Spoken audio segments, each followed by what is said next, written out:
Então, quando a gente hoje está na área da educação, a gente não pode esquecer que o meu aluno, né, aquele serzinho que está sentadinho lá na cadeira, ele é diferente em todas as condições, em qualquer condição, seja ele típico, né, ou seja ele atípico, um desenvolvimento atípico, tá bom? Então a gente tem que, primeiro ponto, pensar na neurodiversidade. A partir daí, a gente vai entender a questão da individualidade do nosso aluno. Agora, como eu vou me organizar para atender toda essa diversidade? Eu sou uma só, eu tenho uma demanda imensa de alunos, e como que eu vou resolver isso daí?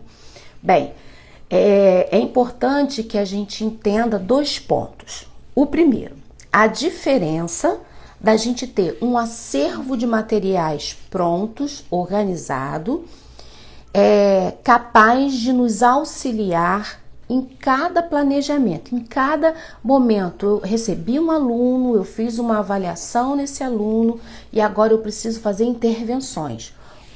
O que eu vou usar para essas intervenções? Então eu vou lá no meu acervo. O que eu entendo como acervo?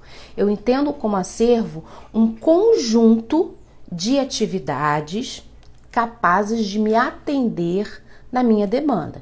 Então, eu sou psicopedagoga, eu trabalho com dificuldades de aprendizado, eu preciso ter um acervo de materiais capaz de atender a minha demanda. Que demanda, Marta?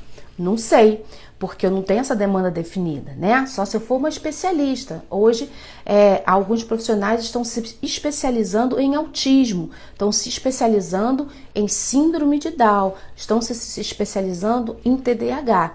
Beleza, então ela já sabe a demanda que ela tem. A partir dela saber essa demanda, ela vai ser igual o atendimento para todo mundo? Não, não vai. Então, por quê? Porque um autista é diferente de outro autista, um TDAH é diferente de outro TDAH, né? Quando a síndrome, os transtornos e as deficiências, elas se manifestam de formas diferentes no ser humano a partir de uma base neurológica. Então, a gente precisa entender que, de qualquer forma, há uma diversidade. Mesmo que eu seja um profissional generalista, eu atendo todas as demandas, né? A minha formação foi essa, a minha formação tanto acadêmica como profissional me deu isso, né? Eu trabalhava em escola, a gente não pode escolher a demanda, a gente tem que atender todas as demandas. E eu, a partir daí, então, eu tinha que ter um acervo de materiais, né? Mas aquela pessoa que é especialista também tem que ter. Por quê? Porque você não vai atender, não é padrão, né? O comportamento do autismo, tanto é um espectro, né? A gente entende o transtorno do espectro como TEA, transtorno do espectro autista. Então, é uma gama de comportamentos, de características, de tudo como qualquer outro ser humano. Então, a gente tem... Então, aqui, a gente precisa entender a diferença de eu ter um acervo de materiais capaz de me atender as minhas demandas, de um planejamento fixo, tá bom? Algumas pessoas criticam a ideia de ter um acervo de materiais, acham que cada aluno você tem que produzir materiais para aquele aluno.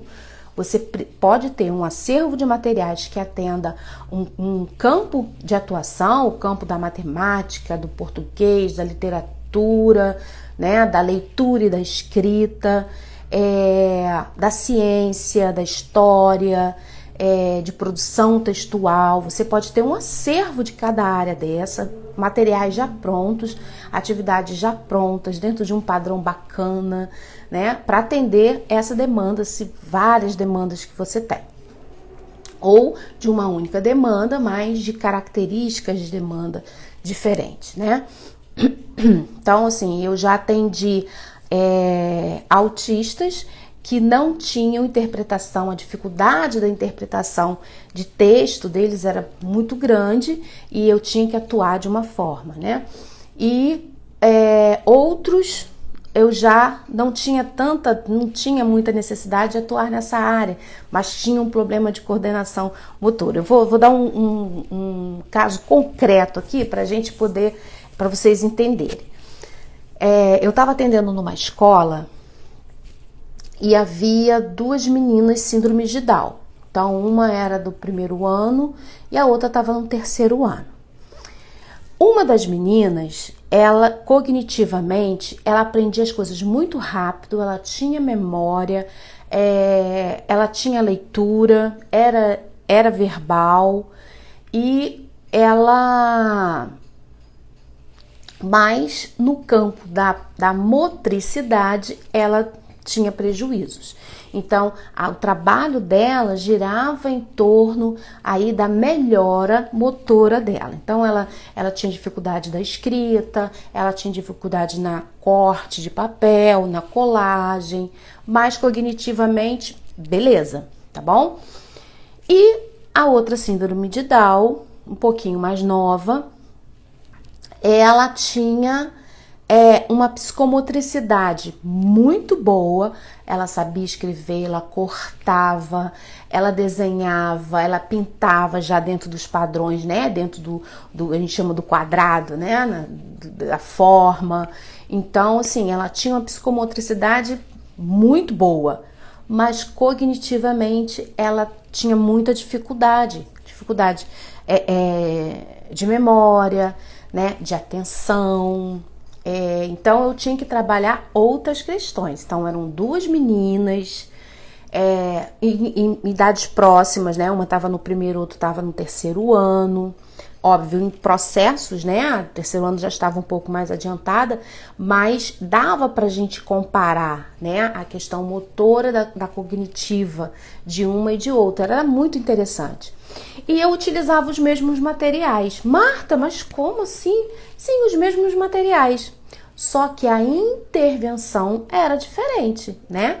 Então, se eu tinha um jogo de vogais, vamos dizer, né? Um estruturado de vogais, eu trabalhava tanto com a aluna A como com a aluna B, com o mesmo material, só que a minha intenção era modificada. Então, eu tinha o mesmo material com intenções diferentes. A educação, ela é toda permeada por intenção, né? Então, com uma eu trabalhava a intenção do estímulo cognitivo e a outra no estímulo motor.